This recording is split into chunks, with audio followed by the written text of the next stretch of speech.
Nathalie Bailey de Trois-Rivières est l'auteure du livre Le silence d'une rose, qui raconte les nombreux sévices qu'elle a vécus dans différentes familles d'accueil. Son histoire est très touchante et la femme épanouie qu'elle est devenue mérite tout notre respect. Voici l'extraordinaire histoire de Nathalie Bailey. Je viens d'une famille dysfonctionnelle. Ma mère avait des problèmes de santé mentale. Mon père était un bon travaillant, mais il avait des problèmes d'alcool. Il y avait 5 garçons et une fille. Moi, j'étais la 4e dans la famille. Ma mère était laissée elle-même. Elle n'avait pas de suivi. C'est pour ça qu'en tant que crise, on était à nous battre. On n'avait rien. On n'avait pas de nourriture. Les placards étaient vides. Peut-être une boîte de céréales. Dans le frigidaire, il y avait une pinte de lait puis un livre de beurre. On était laissés à nous autres mêmes. On ne sait pas qu'est-ce qui a fait en sorte que on a pu sortir de ça, parce que dans le temps, c'était caché. Moi, je couchais dans un tiroir. J'avais pas de bassinette. Je couchais dans un tiroir de bureau. Il y avait aucune... on n'avait rien, là. Tu sais, à peine, peut-être quelques linges un petit peu, que mon grand-père envoyait porter. On a été placés comme 3 dans la même famille. Moi et mes frères, mes 2 frères. Les autres, c'était à la naissance, en urgence. Parce que, vu avec les mauvais traitements qu'il y avait, c'est question que là, c'était l'hôpital, puis c'était assez grave, puis il y en a eu qui avaient bu de l'eau de Javel, puis le dernier avait été comme 1 mois dans un solarium très froid. Il a dû avoir plusieurs opérations, le petit. Lorsque la première famille d'accueil les reçoit, Nathalie n'a que 10 mois et ses 2 frères ne sont que de jeunes enfants. Personne ne venait nous visiter, jamais, jamais, jamais. On n'avait pas les services sociaux, on était comme laissés là. Je me souviens pas aussi où ce que les mauvais traitements ont commencé avec elle. J'ai pas appris à être un enfant. À 4-5 ans, elle m'obligeait à faire les tâches ménagères, je me souviens. Dans le temps, c'était des vieilles planches, là. C'est les planches pour laver le linge, là. Moi, j'ai connu ça. De laver ça avec... prendre les morceaux de linge, puis les essorer avec ça, là. Puis elle me demandait de faire la vaisselle, mais moi, à 4-5 ans, je prenais la navette puis je jouais. J'étais seulement un enfant. Mais quand elle me voyait faire ça, ben là, j'avais une claque en arrière de la tête, fait que j'avais pas le droit de prendre la navette puis de jouer comme un enfant normal qui jouerait, qui se rencontrait des histoires. Elle nous obligeait, ben moi puis mes frères aussi, là, aller travailler comme dans le jardin. Puis là, on cerclait. Puis là, à un moment donné, si moi, je jouais, que je m'amusais un peu dans la terre, ben j'avais une claque en arrière de la tête. Je voulais pas jouer. On n'avait pas le droit de jouer. On était comme à sa possession. Puis on n'avait pas le droit aussi de regarder aussi les adultes. On voulait toujours regarder à terre. C'est pour ça que j'avais développé un tic ou une manie de regarder à terre. Longtemps, j'étais comme ça, adolescente aussi. Ça m'a suivi tout le temps, ça. J'avais de la difficulté. Puis aussi, on n'était pas appelés par nos noms. On était appelés comme par un autre nom, que je le dirai pas, parce que moi, ça m'a marqué personnellement dans mon enfance. Ses frères devaient travailler à l'étable. Pendant ce temps, Nathalie était astreinte aux corvées intérieures. Elle détestait être seule avec la maîtresse de maison. Quand elle faisait sa sieste l'après-midi, elle m'emmenait tout le temps me coucher. Puis moi, j'aimais pas ça. Je voulais pas me coucher avec parce que je détestais me coucher avec. Puis elle se couchait avec un couteau, un gros couteau que... Puis ça, moi, j'avais peur. Puis quand elle dormait, ben j'essayais discrètement de me lever du lit puis m'en aller. J'étais un petit peu entêtée, là, mais je faisais souvent à ma tête. Puis ça, elle me le disait que j'écoutais rien. Il n'y avait rien à faire, j'écoutais rien. Mais moi, c'était mon instinct de survie.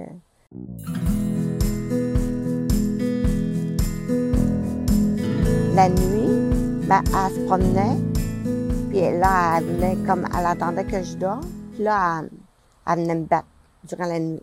C'est pour ça que j'avais pris l'habitude d'aller me cacher dans mon garde-robe avec mes poupées ou mes toutous, en tout cas. Que je ne sois pas dans mon lit. Puis des fois, je mettais comme plein de choses dans le lit, comme les poupées à ma place, en dessous de mon... Quand elle venait me battre, ben j'étais pas là. J'étais dans mon garde-robe ou j'étais avec mes frères. J'allais dormir avec mes frères, mais mes frères, ils aimaient pas ça. Parce qu'ils disaient, si ça vient, ben on veut pas, nous autres, manger des coups, là. C'est pour ça que là, après, je dormais plus. Ben là, elle me médicamentait. Elle me donnait plein de pilules, mais je savais pas c'était pourquoi. Parce que moi, je tombais dans les pommes souvent, le stress. Peut-être je faisais des absences, comme on m'a déjà dit. Mais elle me donnait des pilules d'épilepsie. Fait que c'était pas le bon traitement pour ces pilules-là. Quand elle me les donnait, j'allais dans la salle de bain puis je me faisais vomir. Fait que tu sais, à quelque part, j'étais quand même prévoyante. Quand je mangeais aussi, je me faisais vomir parce que j'avais développé que j'avais peur tout le temps qu'elle m'empoisonne, qu'elle nous empoisonne. Fait que la nourriture, c'était, elle me levait le cœur. Fait que pour ma punition, elle m'enfermait dans la cave. Ça, j'y allais souvent dans la cave parce que j'écoutais pas. Elle me pognait par les cheveux, puis elle me donnait un coup, puis là, j'allais dans la cave. Puis elle fermait le verrou, puis je restais là. Je pleurais, c'est sûr que je pleurais. Je voyais rien, il faisait noir. Puis c'était une cave que j'étais sur le bord des escaliers, puis j'avais plus rien connaissance de rien. Qu'est-ce qui se passait? Rien. Personne il venait, puis à un moment donné, son gars, il restait plus à la maison, un de ses fils. Lui, il était gentil avec moi parce qu'à un moment donné, il avait vu que, comme sa mère, elle agissait, puis là, il m'avait emmené, comme il m'avait sorti en cachette, puis il m'avait emmené manger. Il avait dit dans l'auto à sa blonde, moi, là, ma mère, là, je suis plus capable. Je sais pas pourquoi qu'elle a ces enfants-là, pourquoi qu'elle les garde. Là, faudrait qu'il se passe de quoi? Faudrait qu'ils sortent du site parce que moi, elle a pas d'affaire à garder des enfants puis les traiter comme ça. Il voulait pas.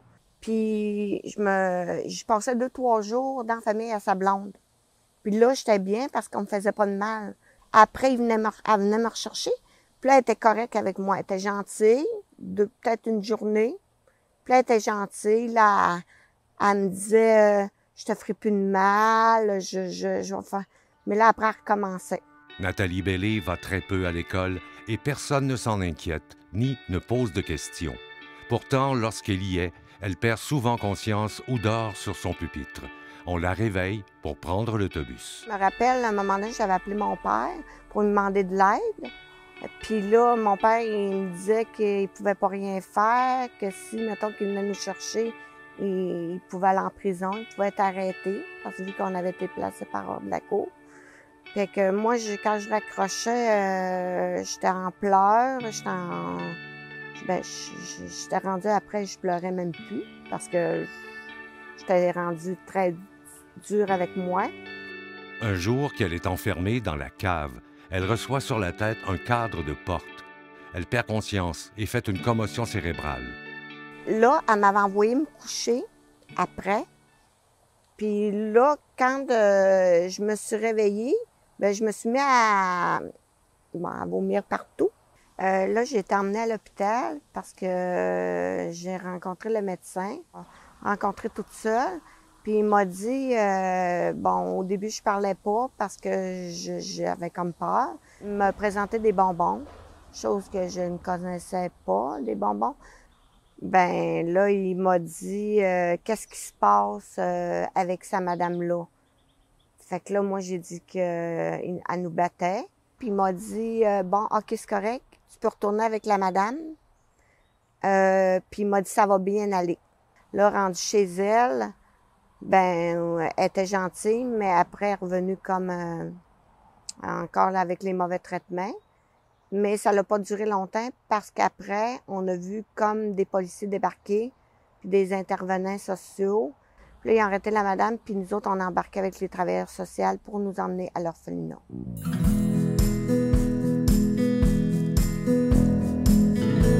Quand je suis arrivée à l'orphelinat, j'avais 9 ans. Puis Puis c'est sûr que j'étais stressée, j'étais angoissée, je me demandais où est-ce que j'étais. J'étais avec mes frères aussi. Fait que j'étais d'une chambre à deux, puis je me souviens, j'étais avec une petite fille plus jeune que moi. La petite fille, elle avait à peu près 5-6 ans. Puis là, après, pour me réconforter, parce que j'étais pas capable de dormir la nuit, elle m'a donné sa poupée. Puis là, après, ben, la petite fille était adoptée. Moi, je l'ai pas revue, mais elle m'avait donné sa poupée. Puis là, ça, je dormais avec la nuit, et j'étais rendue toute seule dans la chambre, il n'y avait plus personne. Après, ben, j'ai dû m'adapter aux personnes, apprendre un petit peu à avoir confiance avec les personnes, même si c'était difficile pour moi. Je parlais pas beaucoup, je disais rien, j'observais plus. Puis je me souviens, à un moment donné, il y avait des madames qui venaient nous porter comme des affaires tricotées, des chapeaux, des foulards, des mitaines. Ils venaient nous faire choisir. C'était ça dans une grosse boîte, puis ils faisaient tout ça à la main. Puis après, ben là, il y a un Noël, que là, à un moment donné, j'étais descendue en bas dans le salon, puis il y avait eu un beau sapin de Noël illuminé, mais moi, j'avais jamais vu de sapin de Noël. Fait que là, je me demandais c'était quoi, parce que pour moi, il y avait plein de cadeaux, mais c'est des cadeaux que les personnes nous donnaient, tu sais, de... Moi, pour moi, je me suis sentie comme un très beau jour, puis je voulais plus que ça s'arrête, je voulais plus que ça finisse. Une nouvelle famille d'accueil accepte de prendre les 3 enfants. Nathalie a un mauvais pressentiment. La madame elle était très sympathique au début, elle était très gentille. Elle était style de caractère assez fort, comme l'autre madame, bâtie. Puis le monsieur, je l'ai vu après. Des caractères assez, des traits assez foncés, très forts. Puis là, moi, j'ai eu peur tout de suite. J'ai eu peur. J'ai pas été en confiance avec ces gens-là. Puis quand on regardait dans la maison, il y avait comme des... On s'assoyait sur les divans, puis c'était des ressorts, puis... c'était vraiment vieux, là. On a resté une couple d'années là, puis là aussi, on a recommencé avec des mauvais traitements. C'est comme... on avait un petit peu plus de manger là. On pouvait s'asseoir à la table, mais c'est comme... moi, vu que j'avais un problème de nourriture, que je voulais pas manger, quand je sortais de table, j'allais me faire vomir encore. Tu sais, la nourriture, pour moi, c'était très difficile. Puis on pouvait pas les regarder, il fallait les regarder à terre. Et quand on les regardait, des fois, on pouvait se faire lancer un objet, comme soit une canne de conserve, que j'ai les marques ici. Pour la canne de conserve, j'ai des marques. Quand aussi, elle me prenait par les bras, j'ai plein de marques en dessous des bras, qu'on voit pas. J'ai des marques d'ongles. Je me faisais rentrer souvent des ongles en dessous des bras. C'était pas dans la nuit qu'elle venait, c'était le matin quand elle venait nous réveiller. Quand elle venait me réveiller moi, en tout cas personnellement, elle me réveillait avec un bâton. T'sais. Fait que là, je m'étais dit, c'était encore les mêmes choses, c'était encore les bâtons, ses cuisses, puis tout. Fait que là, je me levais, puis je pleurais. Puis là, elle me disait, tant qu'à te lever puis t'habiller, tout de suite. Bon. Fait que là, elle faisait pas aux autres enfants, à ses filles, elle faisait seulement à moi. Fait que je comprenais plus rien. Fait que là, à un moment donné, après, là, j'ai eu une chambre à moi parce que je couchais avec ses filles. Mais je dormais pas. Puis là, à un moment donné, le matin, quand on se levait, là, elle nous donnait des toasts frettes ou du café froid, mais on buvait pas de lait, c'était du café nous autres. Là, on allait un petit peu plus à l'école.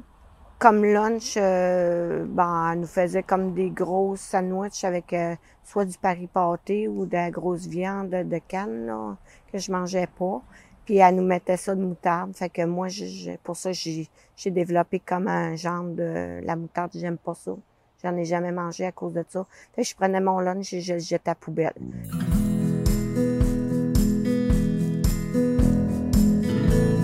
Quand on arrivait de l'école, là-bas, il faisait moins 40, moins 45, c'était très froid. Fait que nous autres, on était embarrés dehors. Fait qu'elle était partie faire des commissions, je sais pas t'es où. Nous autres, on gelait. Mais elle pratiquement pas soit de gains, des petites bottes, des gains comme pratiquement, en tout cas. Fait qu'on gelait des doigts. Lorsqu'elle revient de ses courses, Elle leur ouvre enfin la porte. Les enfants sont complètement gelés. Nathalie a souvent de grosses grippes. À un moment donné, le monsieur il était bien chaud parce que lui aussi avait des problèmes de boisson. Fait que, puis il était assez bâti. Moi, je n'avais peur. J'étais partie me coucher. Puis là, à un moment donné, je l'ai vu retourner ça dans ma chambre. Puis il était en camisole, je sais pas trop. J'avais déjà peur. Fait que là, je me demandais qu'est-ce qu'il faisait là. Puis là, il m'a comme pris. Puis là, il m'a comme voulu en tout cas, de me violer. Puis moi, je l'ai mordu. Puis là, il s'est tassé. Puis en fin de compte, il est parti en bas. Puis moi, j'ai descendu tout de suite en bas. Je suis allée rejoindre mes deux frères qui dormaient au sol. Puis là, j'ai shaké, je pleurais, je faisais tout le temps. Puis là, je parlais pas. Puis là, mes frères ils me regardaient, puis les autres, ils étaient bien tranquilles. Ils se demandaient qu'est-ce qui s'était passé, puis je disais rien. Puis à un moment là, il est descendu en bas, puis il nous regardait, puis il a dit, vous, si vous parlez, vous dites n'importe quoi, vous allez voir. Sa femme, le lendemain matin, je sais pas qu'est-ce qu'il lui avait dit, qu'est-ce qu'il avait compté. Fait que là, ma mère m'a assise sur une chaise. Puis là, elle a commencé à me frapper dans la figure, puis elle a commencé à me dire, « Ah, ben t'as provoqué mon mari, t'es une petite traînée, t'es une petite... Elle m'avait insulté tous les noms. Puis moi, je l'avais regardé, puis j'avais dit, ben, tu sais, t'as rien qu'à me tuer, si tu veux me tuer. Puis là, elle m'avait jeté à terre, puis là, j'étais partie dehors. J'étais comme laissée à moi-même. Je voulais pas rien, tu sais, je savais pas. Ben, quand j'étais rendue comme à peut-être 10 ans, là, tu sais, 10, 11 ans, je me demandais souvent qu'est-ce que je faisais sur la terre. Pourquoi qu'on me laissait comme dans des situations comme ça ou vivre ces choses-là que j'avais pas demandé. Puis quand les travailleurs sociaux venaient nous rencontrer, ben ils faisaient rien. Je me souviens à un moment donné, la travailleuse sociale était venue. Puis là, elle avait tout rencontré ça, la madame, après. Qu'est-ce qu'on y avait dit. Fait que là, ça nous donnait plus confiance, plus en personne. Il y a eu un autre travailleur social, une fille. Elle nous avait emmené manger au restaurant.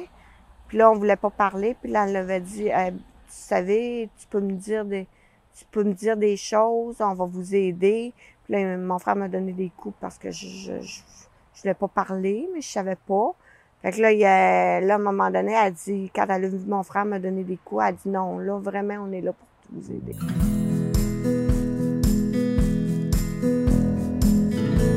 Mes frères, il y avait une vieille enregistreuse. Puis à un moment donné, quand elle me battait, à un moment donné, il avait tout enregistré la scène, tout. Puis là, à un moment donné, mes frères, après, quand ils ont fini d'enregistrer, ils ont dit, OK, c'est correct, demain, tu vas à l'école. Fait que là, je suis allée porter ça au travailleur social. Fait que là, c'est là qu'après qu'ils nous ont sortis de là.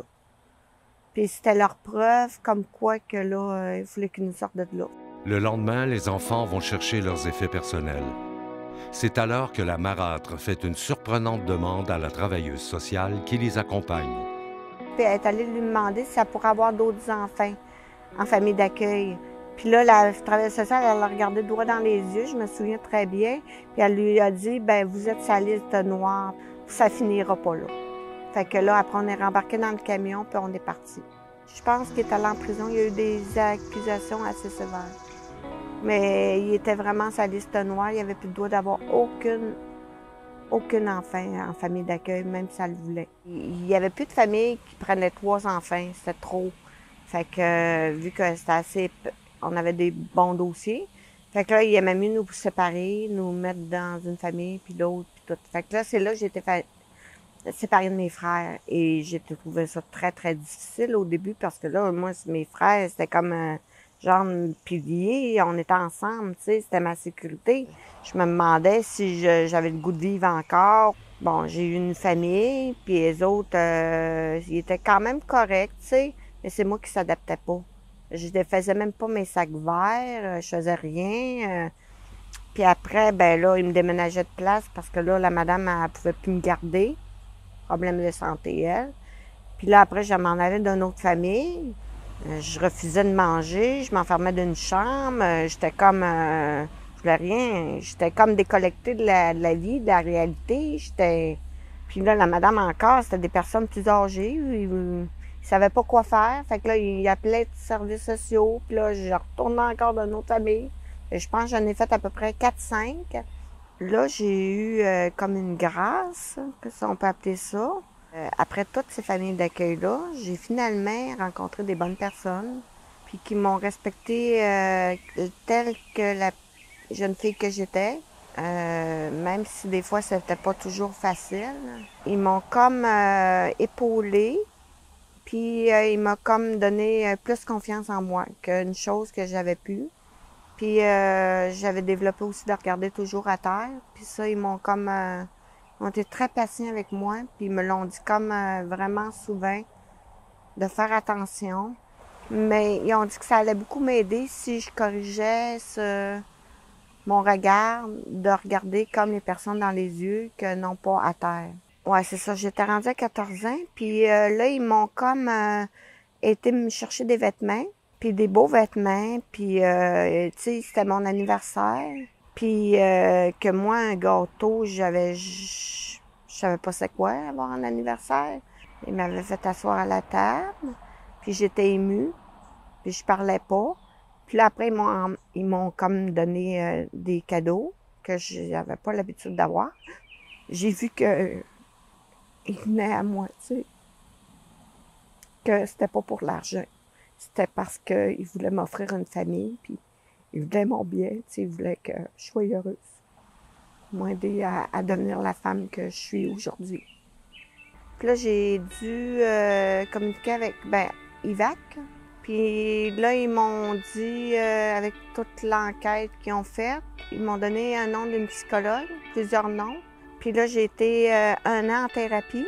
Quand la psychologue m'a dit, tu devrais écrire ton histoire, ça serait important. Puis là, après, elle a dit oui, elle dit, tu devrais écrire ton histoire, ça en aiderait d'autres. J'ai commencé à prendre des feuilles de papier, puis à écrire comme l'histoire, comme par bout, là, des phrases. J'y arrivais pas, c'était trop d'émotions. Ça me faisait revivre encore plein de choses. Là, j'ai écrit Le silence d'une rose, que je suis très fière. Ça m'a permis que les choses changent. Tu sais, qu'on fasse attention dans la société aux enfants. Que les enfants soient on soit pas des objets, qu'on soit comme des personnes, comme ils nous traitent avec de l'humain, puis de la sensibilité. Parce qu'on reste après, plus tard, avec malheureusement, avec des séquelles. J'espère que mon histoire va pouvoir changer des choses. Puis aussi, je l'ai écrit aussi pour mon frère qui s'est suicidé, il s'est enlevé la vie. Mais il avait plus confiance en la société. Je l'ai écrit pour ça aussi. Sans doute que le livre de Nathalie Bailey, Le silence d'une rose, conscientisera la société envers la maltraitance faite aux enfants. Aujourd'hui, Nathalie a le bonheur d'avoir 4 enfants et 2 petits-enfants. Elle a un bon travail, une maison et une auto. Elle est fière d'elle et se donne le droit d'être heureuse. C'est ça la vie.